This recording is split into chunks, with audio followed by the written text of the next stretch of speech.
Okay, Jade Anderson auditioning for VERUCA for the second time. Pardon the bad lighting. My apartment is really hard to light, and the other one was filmed at someone else's house, so bear with me. Here we go. Got what she deserved. I mean, that girl was a total bitch. The whole time we were in the factory, she was so bratty and so awful, and she just wouldn't shut up. And worst of all, she would not stop blowing stupid bubbles with her gum. So, yeah, I admit it. What happened to her was not exactly an accident. Wonka said the gum wasn't ready yet, but I knew that that little cow would not be able to resist, so I took a piece when no one was looking, and I went up to her, popped her bubble that she was blowing, and shoved it in her mouth.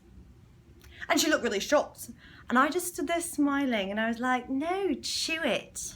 Chew it. I bet it tastes awesome. Chew it. And she did. I just hoped she'd get sick or something. But what actually happened was so much better. So, she's chewing the gum, and she's all proud of herself, and she's all puffed up, you know, because she's gonna be the first one in the world to have a real gum meal or some bull crap like that. And then, no one could be prepared for it, but she started turning blue. And then, at first, it just looked like she was gaining weight or something, like getting super fat. And her belly was super like stuck out, and she had like major fat ass. But then, suddenly, and I know it sounds crazy, but she began like blowing up like a balloon, like. And she looked so confused, and she was like just waddling around like hoping they would stop, but it was like way too late. And she kept on inflating and getting bigger and bigger and bigger until she basically turned into like a gigantic bubble. Like, she looked ridiculous. Like she was going to pop. I loved it. Her whole face changed. Like her cheeks got puffed up, and she got like a double chin, and she looked so helpless, and she was looking around like this. And she's like terrified, like making like little help me noises. But no one could help her now. I'm sorry. She was nothing but a big fat ass blueberry. So at the time, you know, naturally I pointed and laughed, and then I poked her right in her big fat belly. Meanwhile, all the parents are like ganging up on Wonka. You know, they're like, you have to do something about this. What the hell is going on? And while they're all busy, I sneak up behind Violet and I say, ha ha, in her ear.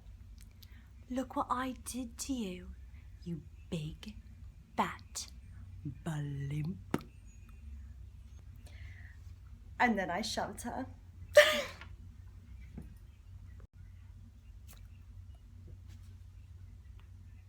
What? She'd become such a big balloon at this point. She rolled across the room, and then she hit a wall. She just boing, went back the other way. Like, she was barely even a girl anymore. She was just like a big balloon for me to play with. I mean, I almost asked Daddy if I could keep her. Like, for a big beach ball, anytime that I was bored and I wanted to bounce around.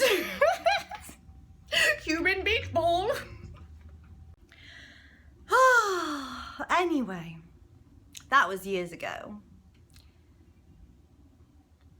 I have to admit, I didn't do too well at the factory either. But at least I made it out like pretty much the same. But Violet, on the other hand, she was blue forever. I mean, they got all the juice out of her, like they squeezed it out, but she never changed color. And can I tell you the best part? I know I'm terrible and I'm probably going to hell for saying it, but whatever. I ran into Violet a little while ago and she actually is really fat. Like she's a butterball. Totally. She blew up into like a big round blueberry herself now. I guess she must have switched from the gum back to the chocolate again. She couldn't help herself, I don't know. Just couldn't stop eating. Oh God. Woo. Too bad, Violet. But, you know, it's like I said, you get what you deserve.